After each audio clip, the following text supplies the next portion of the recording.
Hello and welcome to God First, life lessons based on the teachings of Reverend Young Hee Peck.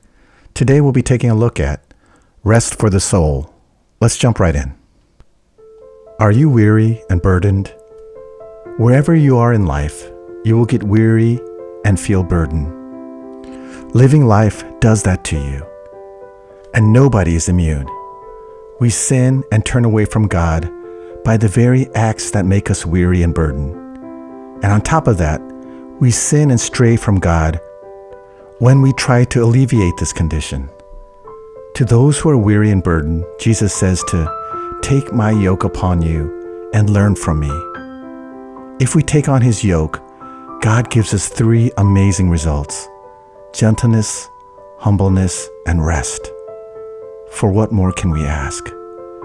To be gentle, humble, and for our souls to find rest, we must take on his yoke. Whatever situation we meet, good or bad, we must take on his yoke and never take it off.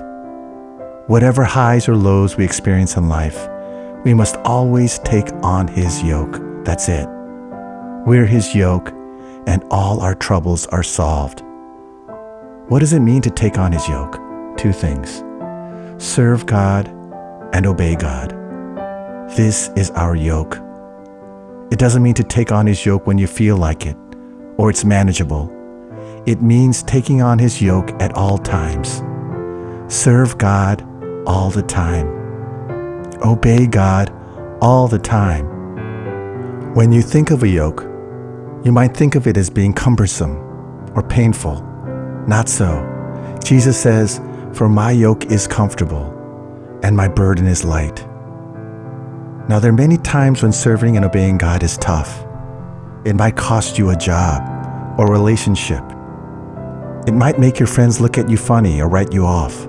Whatever the case, don't take off the yoke. Keep serving and obeying. And most importantly, don't think about the consequences. If I serve and obey God, this bad thing will happen. Too often in life, we're focused on the outcome, or predict an outcome that eventually tailors our actions. Many times in life, this is smart.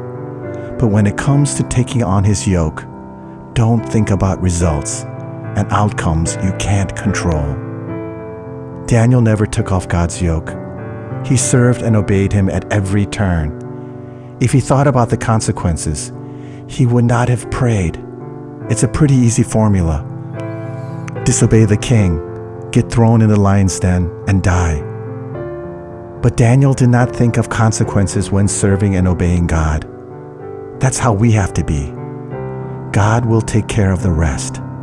He saved Daniel from the lion's pit. He saved Shadrach, Meshach, and Abednego from the fire. God will deliver us from dire circumstances if we take on his yoke. If we serve and obey God, we become gentle. Being gentle here refers to a quiet confidence of someone who serves and obeys God. You are gentle and calm when others are flustered and panic in the face of unprecedented chaos. You are gentle when others are seething with anger and desperate for revenge. Nothing phases you. You are unflappable because you serve and obey God. When you serve and obey God, you are humble. You don't set any plans or agendas before God. You have no ambition or career plans. You are humble before God and leave everything to him. All you do is serve and obey. If we serve and obey God, we are gentle and humble, which leads to a restful soul. Let that sink in. How many of us are striving for a restful soul? Our minds are so chaotic, and this internal chaos manifests itself in the real world. We just want rest for our souls, but do all the wrong things to achieve it. Are you weary and burdened? Do you seek gentleness, humility, and rest for your soul? Look no further than taking on his yoke. Yes, it seems counterintuitive, as a yoke seems cumbersome. But his yoke is comfortable and his burden is light. What does it mean to take on his yoke in the real world? Serve and obey him at every corner. Don't think about consequences and results that may stop you from doing good.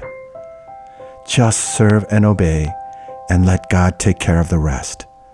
Thank you, and for more lessons like this, please visit our website at www.godfirstpec.com. See you next time.